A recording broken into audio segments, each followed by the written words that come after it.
خب من یک صاحبکار در روسیه هستم و پیام دارم از چند صاحبکاری دوستم که ما چندین سال است به صاحبکاری اینجا مشغولیم. باور کنید طی 4-5 سال اخیر مقامداران تاجیکستان از نام پیشواشان استفاده کرده ما را فشار آورده ایستادند که بیایند در تاجیکستان کارخانه انشاءات خدمت رسانی سازید.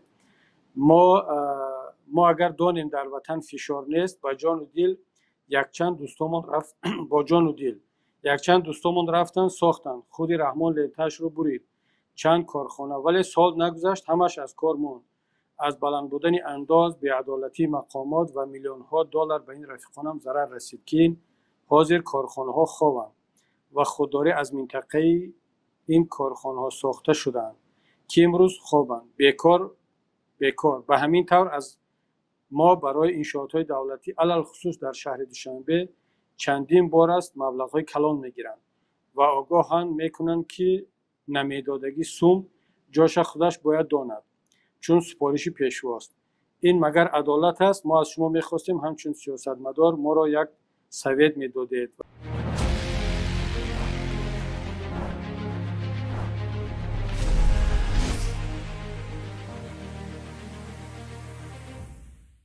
ببینید یک مسئله خیلی دشوار است. اگر حالا من بگم که نه شما تاجیکستان پول نفرستید برای کارخانه ساختن، باز اون دستگاه تبلیغاتی رحمانوف میگه که ببینید کبیری و پیمان ملی تاجیکستان نمیخوان که در تاجیکستان کارخانه بچرخند آباد شود و مردم جای کار داشته باشند.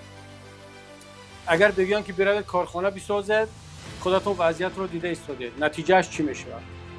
من نمیخوام، من از اون تنقید و از اون تبلیغات طرفداران رحمانوف صدر کیکواب نگران نیستم. اونها دیگر عادت کردن و من باید حقیقت رو با شما بگم. حقیقت این است که شما در خارج کشور تلاش کنید که سرمایه خود را زیاد کنید در اون جایی که به سرمایه شما دست درازی نمیشود، رشوه ستانی نیست. در مثلا حالا نمیدونم در روسیه وضعیت چگونه است، امیدوارم که مثل تاجیکستان نیست اگرچه اونم یک کشور فساد زده هست.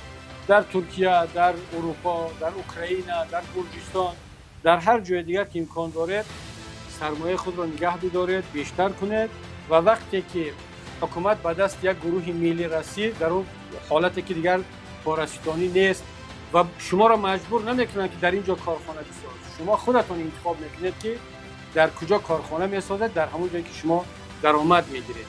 در اون صورت برید مبلغ خود را ببرید و برای ملت، برای وطنتان بسازید و من مطمئنم که از روسیه، از ایران، از ترکیه، از اروپا دیگر بیشتر درآمد خواهید گرفت.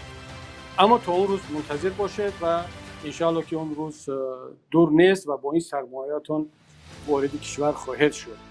خب دوستی عزیزم، این نامه شما واقعا بیانگر یک واقعیت بسیار تلخ است. یکمش این که همون ادامه صحبت سوال اول که من گفتم چرا بودن رحمانوف در قدرت بدترین حالت برای تاجیکستان است. من از شما خودتون از این سوال سوالکار دیده ایستادید که میگوید ما را مجبور میکنن، میترسونن که اگر شما در تاجیکستان کارخانه نسازید در دوشنبه یا دیگر بعد معلوم میشه که جاتون کجا است یا خودتون یا خویش تبایتون را در چه حالت گرفتار میکنید. این بیچارا میروند، این مظلومین در تاجیکستان کارخانه میسازند، رحمانوف میرود با قیچیش لنتر را میبرد و اون را همچون دستاورد خودش نشان میدهد با مردم، در صورتی که این پول مردم هست و بعد یک سال از کار میبرد. برای چی؟ برای آنکه نه برق ارزان هست، نه اصلا برق وجود دارد، انداز بلند هست، رشوه‌دهی و رشوه‌ستانی مقامات هست. این بنده خدا دیگر نمیتواند در اونجا کار کند، کارخانه از کار میبرند.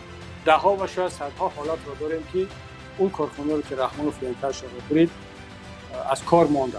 خب حالا هم مجبور کرده ایستادن این شهروندان تاجیکستان رو که بیاید در تاجیکستان کارخانه بسازید و رحمانوف با همون قیچیش برود میبرد و مردم تاجیکستان رو فریب میکنند. ببینید در زمان رهبری رحمانوف چقدر کارخانه ساخته شد، ولی در اصل بعد یک ماه یک سال از کار میموند. این همه پولی که باید در جای دیگر صرف میشد و آبادی میکرد اون همه بیهوده رفت به یک ولنگار، به یک ویرانه تبدیل میشه.